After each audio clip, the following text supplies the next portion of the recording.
It's called the Facekini, and yes, it is the kind of thing from which nightmares are made. You can see these on the beaches of China, but to be fair, they are not all that common. The vast majority of people do not wear them. They first came onto the scene several years ago and turned a lot of heads worldwide when images of them started spreading across the internet. From an aesthetic point of view, I have to honestly say they are probably the worst looking things I've ever seen worn by a human, excluding some of the blatantly garish and ridiculous modeling wardrobes that professional models use, some of the embarrassingly ugly Hollywood get-ups, and a few of Kanye's more eccentric choices in attire. Before we get too deep into this video, I want to offer you a quick hello from mainland China, where I have spent nearly a decade. I have traveled throughout much of the country and am a great bridge between the East and the West.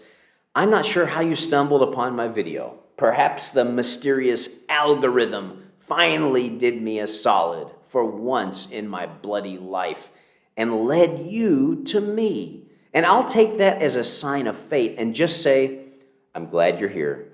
If you are interested in China-related content and occasionally other parts of Asia as well, please subscribe to the channel and click that like button right off the bat. That's right, go ahead and do it. You got it? Okay, good, thank you.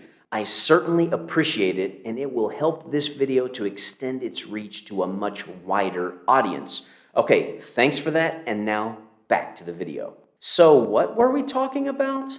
Oh yeah, the horrific looking Facekinis, the kind of thing that will etch its image into your memory banks and haunt you for life, causing you to cringe at random times and have odd dreams intermittently throughout the rest of your days. Why would people wear these?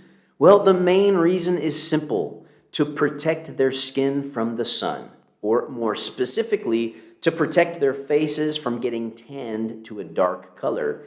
Actually, skin health is secondary.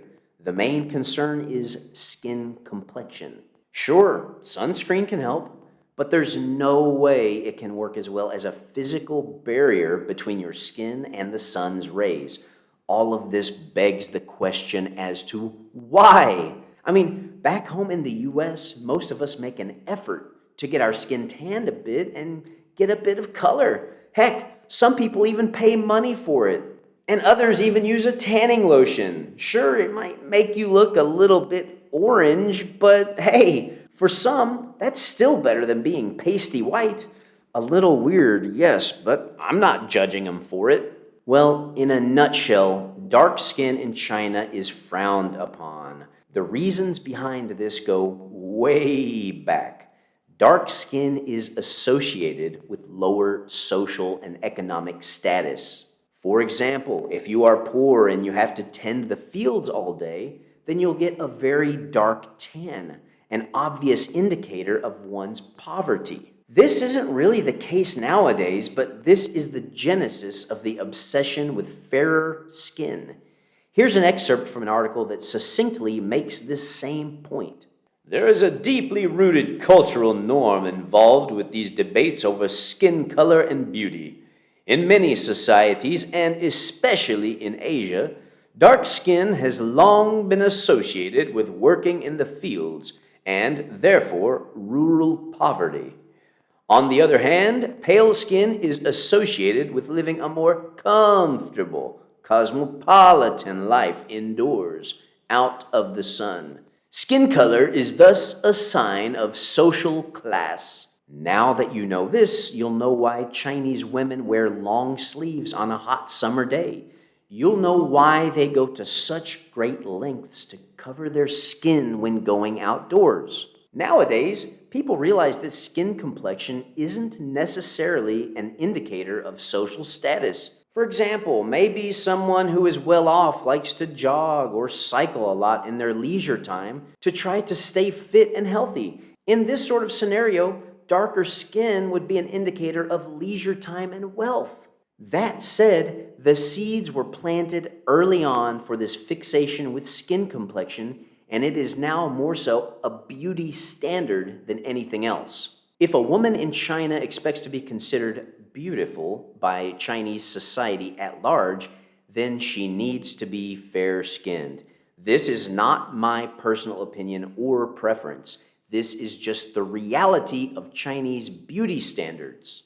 Me, personally, I could honestly care less how light or dark a person's skin color is. Myself, I love getting a little tan while outdoors and doing sports. I honestly wish I had a little bit more melanin in my skin. Chinese, unlike me, tend to hang on to their tans for a long period of time.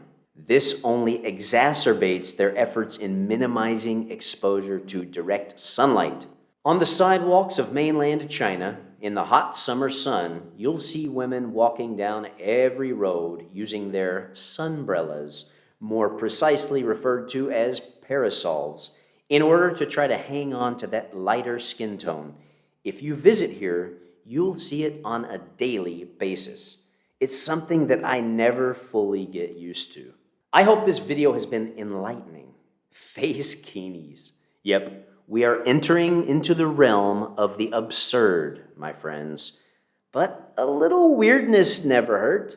And in terms of straight-up benefits, although hideous, Facekinis do protect your skin. I would never wear one, unless it was as a joke. But find anybody who has dealt with skin cancer, and I bet they'd be the first to tell you that you ought to try your best to avoid direct exposure to sunlight. I'm going to close out with a recent article on Facekinis. This article is from The Guardian. In scorching Beijing, Facekinis are the hottest new fashion as surging temperatures shatter records. With the air temperature rising above 35 degrees Celsius, or 95 degrees Fahrenheit, and the ground surface temperature soaring as high as 80 degrees Celsius in some parts of the country, residents and visitors have taken to carrying portable fans and covering themselves up to avoid getting burnt.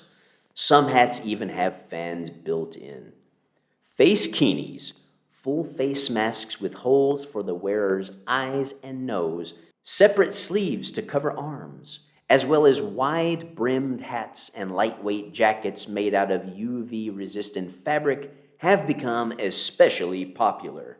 Compared to before the pandemic 2 or 3 years ago, this year is much, much better than previous years.